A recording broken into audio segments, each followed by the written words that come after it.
แล้วนั่นแล้วอยากไปกินกระดูกเข็มนี้ทีนี้นะเนยเดี๋ยวให้มันนั้นนี่ก่อนฉีดเข้าอันใต้ผิวหนังแบบนี้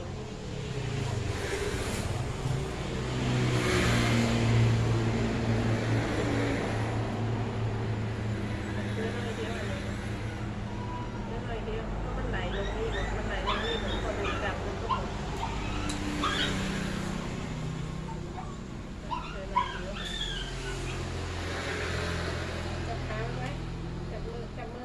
จับมือมันสองข้างนี่ขาสองข้างนี่แม่จะฉีดเข้าคอหันมาทางนี้ลูกจับมือมันไว้